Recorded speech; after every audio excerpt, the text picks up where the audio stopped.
be here. Like everybody said, it's an exciting time of year. It's always nice to be here in Hoover and kick off the season. Thank you for what you do to promote the University of Kentucky and what you do to promote our league. Greg, I'd like to thank the Commissioner on behalf of the University of Kentucky for your decision to recognize the 4 players that played at the University of Kentucky that broke the color barrier in the SEC some 50 years ago. We appreciate that. Like everybody says, it's an exciting time of year. I'm excited about our football team. I'm excited about our season. It's really nice to come in here year 5 and build with some positive momentum that we had a year ago. A year ago, we did not start the season the way we wanted to, but we finished strong, winning 7 of our 10 regular season games, and to build on that positive momentum, to go to the Tax-Slayer Bowl, to have those extra practices meant a great deal to our program. Our players worked extremely hard to get to that point. And it was really nice to finish with that momentum. You heard me talk a year ago, you heard me constantly talk about our capacity to do more. Our team needed to mature. We needed to work on harder. We needed to have stronger weightlifting sessions, run harder, longer practices, mentally and physically, to be able to endure the rigors of an SEC season. And it was really nice to see that come to fruition a year ago.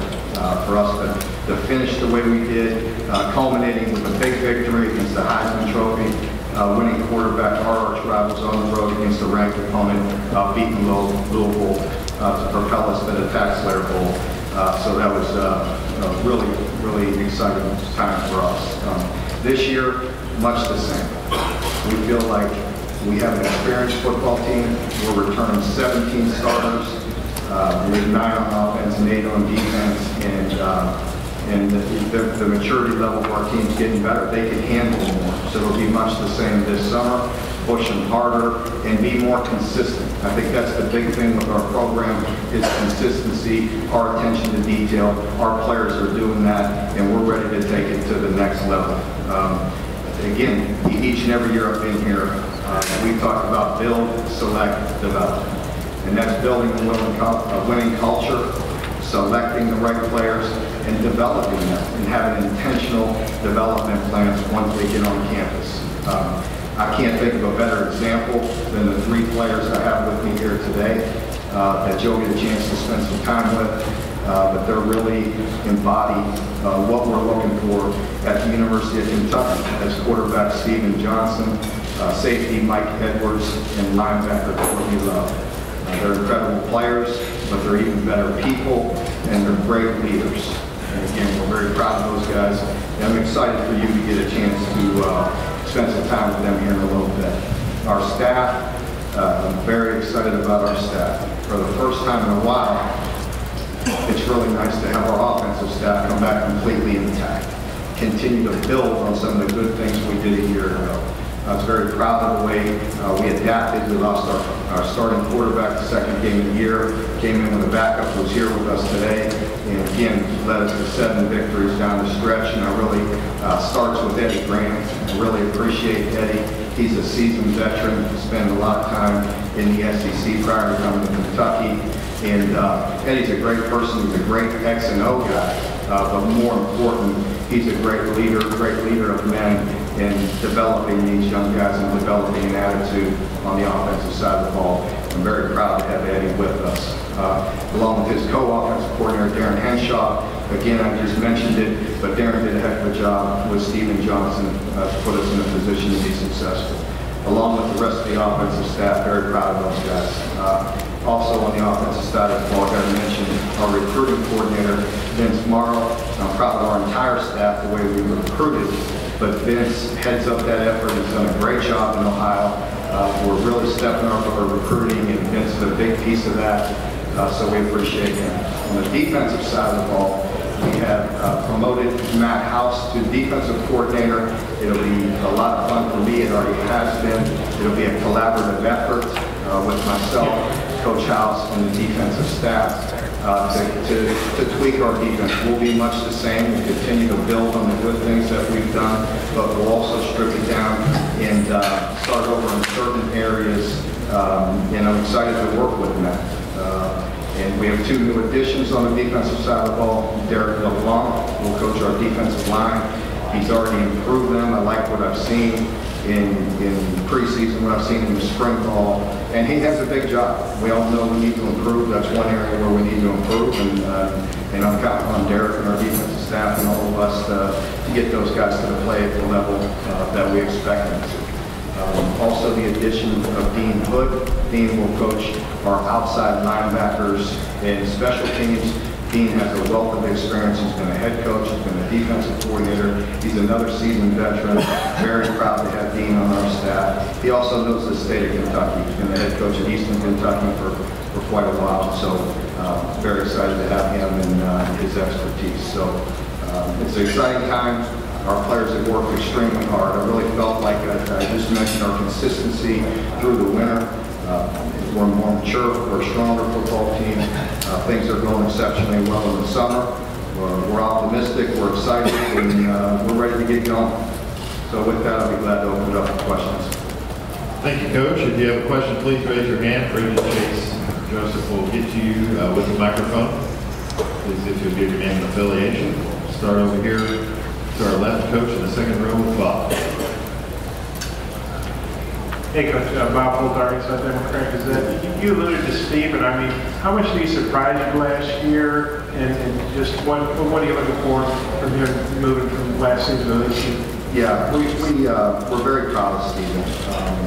I don't want to use the word surprised, but I would like to use the word pleased with his progress.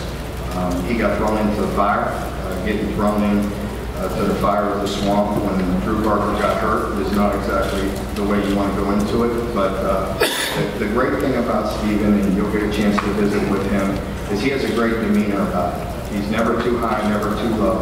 He's constantly trying to get better, and he has a very good voice. What I like about the way he played, even in some good times and in some bad, at the end of the day, just about each and every game he started, he gave us an opportunity and put us in a position to win the football game. Okay, we'll go over here to our right on the front row. Coach Bill Bender, Sporting News. You mentioned that recruiting success in Ohio. So what's been the key or the 1 or 2 things that have helped you have success in what's obviously a very good high school football city? Yeah, well, I know we're in the Deep South here, and we respect that, and we need to and will and continue to recruit in the Deep South, playing in the SEC. But for us, it just made sense with our proximity to Ohio. Southern Ohio, butts up to us, and so you can go all the way up to Central Ohio and be within 2.5 hours of our campus, and there's a heck of a lot of good football players in that region. And with my ties, I grew up in Ohio. My father was a high school coach and teacher in Ohio for many, many years. My oldest brother was a high school teacher and coach for 30 years in Ohio. And with myself, Coach Morrow, Coach Plainscale, there's quite a few ties to the Ohio area on our staff. So I think that's a big reason. I think the SEC is an easy selling point, for guys that grew up in Ohio and respect SEC football. I think they embrace the opportunity to come down and play in this league. Coach, we'll go over here to our left on the third row. John Adams, Tennessee Network. Mark, do you think, speaking of recruiting, do you think it is easier to recruit offensive players in Kentucky right now than it is defensive guys? No, I really don't think so. I'm not sure you've maybe done the research as far as offensive guys versus defense. I really haven't to this point, but we recruit the very best players we can and get the best players we can. It's happened that way, and that's the way it's gone down. But we'll continue to recruit some very good players on the defensive side of the ball from Ohio as well. We'll go back up here in the front.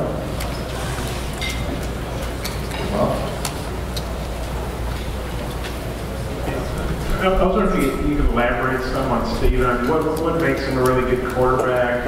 What do you think makes him tough to defend? Yeah. I think, number one, just like everybody in our program, He's constantly trying to learn and get better. And that's what we're looking for. So he's very critical of himself, but he's also very poised and very confident. I think, that position comes with a lot of instincts. I think Darren Henshaw, our quarterback coach, and Eddie Graham have done a nice job. If you watched us evolve last year, we leaned heavier on the running game and play action pass. I think Stephen was very efficient at throwing play action pass and throwing the ball down the field. I think probably a lot of quarterbacks will say that if you got a running game, it'll set up some pass. But I just think his poise, I think he's made good decisions in the pocket with pulling the ball down, scrambling. If you watch some of our games last year, some of our close victories, he made critical plays by any means necessary. And that's a winner. Whether he pulled it down and ran or scrambled to buy time to throw the ball down the field, or just be efficient and improving in his passing game and his accuracy. All those things. He's a good player. Stephen will be the first to tell you that he's got a lot of work to do to improve, and he intends to do that this summer. Coach, we'll go over here to our right on the front row. Joan Sato, SEC Country. Mark, I know you're pretty good friends with Brett Bielema. Did you give them any advice or talk to them at all about being a first-time father? I did, as a matter of fact. He'll never admit this, but he actually called me a couple of days before the baby was born, but we were actually talking about some other things related to the family and so on. But baby advice, no. It's been a while since I've changed the diaper, but I can't wait to see him. I think the first 2 years I came to this event, it was nice that I was here at the same time Brett was here. And he and Jen, I've known them for some time, and to go into the waiting room, they always have their 2 dogs. You've heard me comment on that before. So now it'll be nice to see their baby hopefully next year. But because I was really tired of seeing these 2 tiny little dogs for such a big fella. All right, we'll go over here to the left. Edward. Edward Ashoff, ESPN. Mark, can you just talk about the first conversation you had with Bob when he came to you about retiring and kind of your thought on that whole thing? Yeah, obviously it's one of those moments you won't forget because he called me and it came out of the blue. I really had no idea what was coming, but he called me and told me what was going to happen in the future, in the very near future. And, it was a bit of a shock to me, to be honest with you. I had to walk out of my office and walk around the practice field, and that's where I had that conversation with him away from everybody. And, so I was shocked. Mixed emotions, I guess, what you'd say for myself. Very proud of him, what he's done, and very happy for him and Carol and his family to be able to step away when he wants, how he wants. And that's Bob. I don't know, y'all can write about it, do the research. I don't know what how many people have done that, but that's kind of him. He walks away when he wants to do it on his terms, and I think it was very important for him to walk away with a good football team, with a chance to win his league and get in the playoffs and hand off a program that he took so much pride in building. So, I have mixed emotions about it still, but proud of him and hope the very best for him. We'll go over the left side there. Yeah, Edgar Thompson, Memphis Sentinel. You guys start out 0-2, lose 45-7 at Florida. Thanks. What's kind of stated the mindset of the program at that point yourself, and how do you keep that from going into a tailspin? Yeah, it was a very, very difficult time because just as we're here now, you open the season with a lot of optimism. You're very excited. Players have worked hard. And certainly, I think year 4 is very hard in coaches in the position that I was in. As you're rebuilding a program, as you're trying to build a program in the SEC, when you're at year 4, it's not cutting time. People are tired of hearing you're getting better. They see the progress. They see the way you recruit. They see the way you talk about selecting players and developing players, and you see progress on the field. But it's about wins and losses. And so that is a very critical time. There's no denying that. But I'm also very proud of that. I'm very proud of our coaches, and I'm very proud of our team. Because under the immense pressure that you get at that point, in your program, in your system, you have to be able to withstand that, and you have to be able to respond. And I was very pleased with our team. And I don't know if there's anything magical or special that I could comment on. It's about doing the things we've done, believing in the good things we were doing, always adapting to change and doing the best we can. We're in a learning environment. We try to get better every day. But it's about the leadership of our coaches and our players to get back on the practice field and put their head down, go to work, and eventually good things are going to happen. Turning point, game, turn moment in a game, could kind of move things the other direction? I don't know if there was a turning point. I think, I know, it was very important. I believe it was game 4, South Carolina at home. We won game 3, but looked very bad doing it at times. And I think game 4, we turned the corner with the win against South Carolina, and our team, took it just like we talked about, took it one day at a time, one game at a time, and we certainly got better. And again, I take pride in going back to the things that we had talked about and we had emphasized, was building that capacity to handle that pressure, to mentally handle what's going on, to physically be able to endure the tough season, to build the depth and to build our strength, and to build our mental capacity. And sure enough, that's what it took for us to finish and get stronger as the year went on. We'll go here in the center section. About 3/4 of the way back.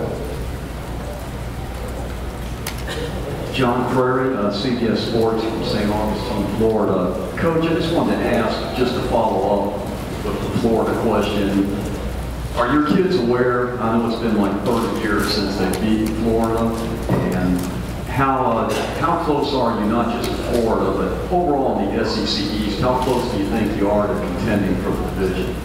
Yeah, I think our players are probably well aware of that because we're a month or 2 months away from playing Florida is getting talked about right now. So I think they'll hear that a few times between right now and the time we play them. So we don't hide from that, but it's not something I talk about. I haven't been here for 30 years. We're trying to build a program and do what we're doing. These players haven't been there. They care about what's going on right now. They believe in what we're going to do today and what we're going to do this week to get better, to put us in a position to win every game, let alone the Florida game. So we can't control that. We can just control what we're doing to get better. What was the second part of that about? How close we are to contending? You never know. I think you all covered this league for a while. You've seen, I remember a few years back, I believe, the team that won both sides didn't win a league game the year before. So, we're not concerned with the rest of the league. I know this about the league. The league's not backing up. Nobody we're playing is backing up.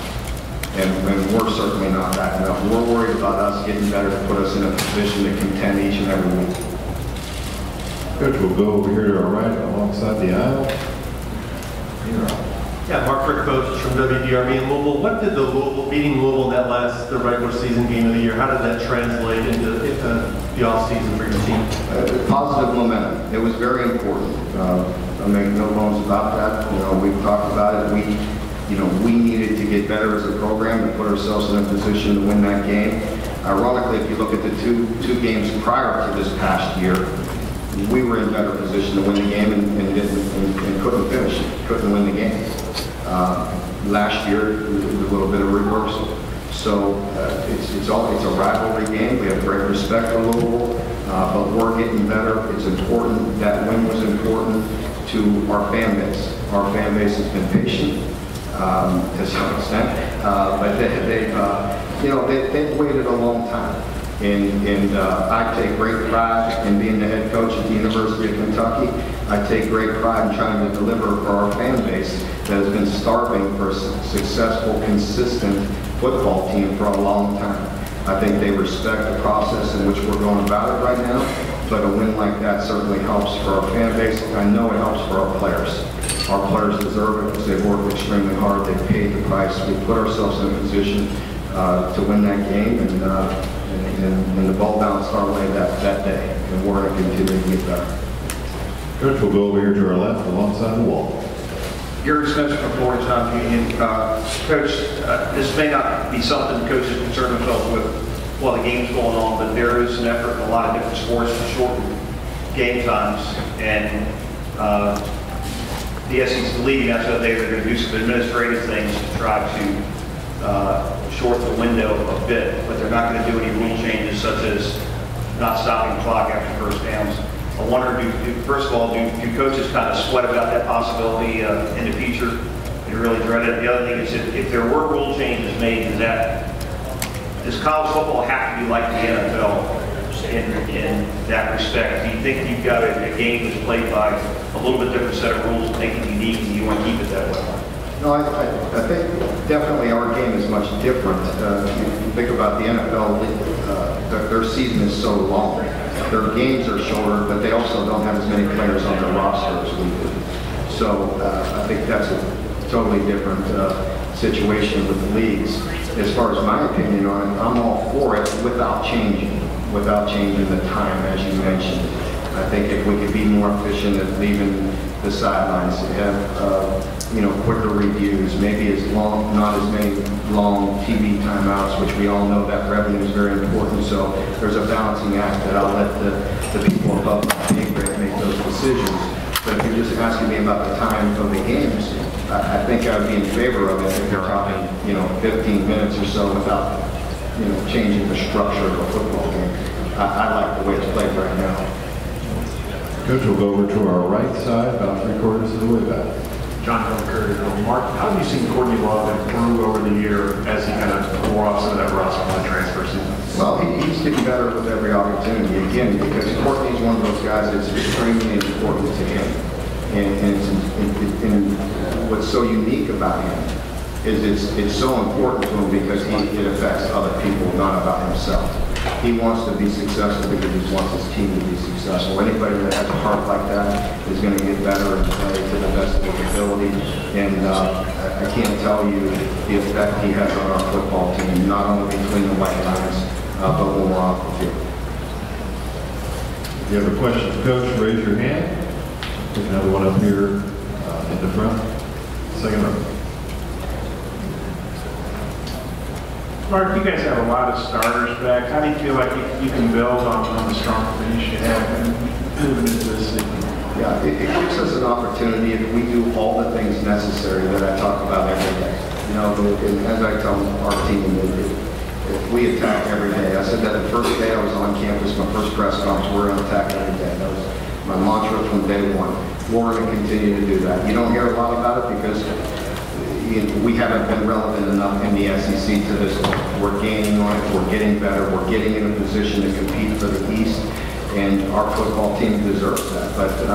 But if we go about that with that mentality, stay hungry, stay consistent, it's all about connecting the dots.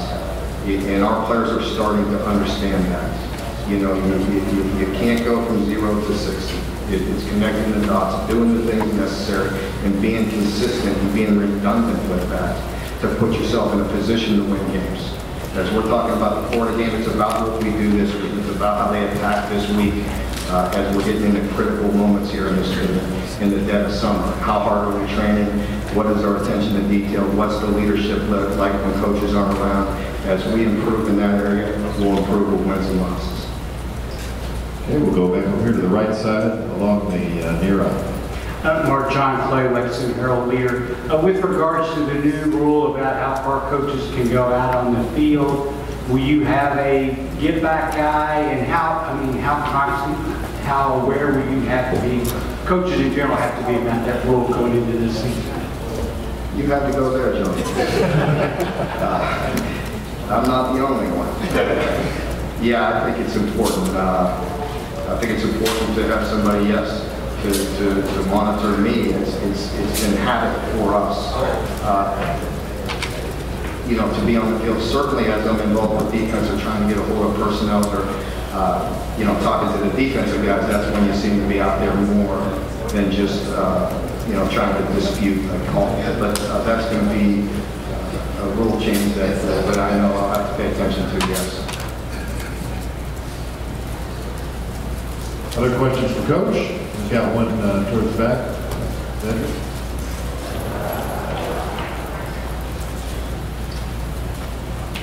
How have you guys improved up front defensively? I know that was an issue last year. Yeah, I think it's there's no magical formula. It's recruiting very good players, and it's working the heck out of it, and fundamentally playing better. We have to look at everything we're doing as coaches to put them in a position to be successful, and that's always a fine line and a balancing act all the way back. I've been a coordinator long before I've been a head coach, and there's always been a fine line there between doing too much and fundamentally getting better.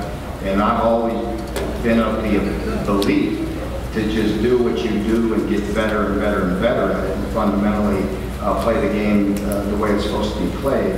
But with so much offense, so much going on, with maybe some deficiencies you have, you put new things in, you put some defenses in, and you have to make sure you have that right balance. But to answer your question specifically, it's about fundamentally putting in some work this summer, getting stronger, and then when we get in camp, developing those guys the way I expect them to. We'll go in the center section, about midway back. David Cobb from the Chattanooga Times Free Press. Mark, what did you guys do to prepare for Georgia Tech's triple option, and was it advantageous at all that you had a few weeks to prepare for that? It's very difficult. Anybody that has ever played the triple option will tell you that, because it's so different and so unique. It was a real challenge. I have great respect for Coach Johnson and Georgia Tech and what they do. It was my last game at Florida State as the defensive coordinator prior to taking this job, and it was difficult then, and it was difficult for us. That's like I said, that's the only negative experience. The outcome of the game didn't come out the way we wanted to. I wish we would have played better. We'd love to get back this year and play better in the whole game. But that's the only drawback, because we lost all those practices, getting our program better in the future and having to just specifically work on that unique offense. So it's very hard to simulate that for your scout team. And as you can see, with the numerous injuries we had throughout the game, it's very difficult for our D-line to be totally prepared for how quickly and how efficient they are at what they do. We'll take one final question here in the center section.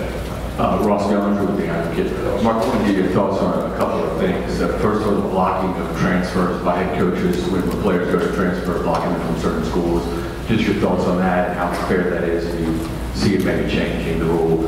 And then secondly, when it comes to football budgets and spending, you guys are obviously on the low end of the SEC schools. How do you combat that, as a head coach?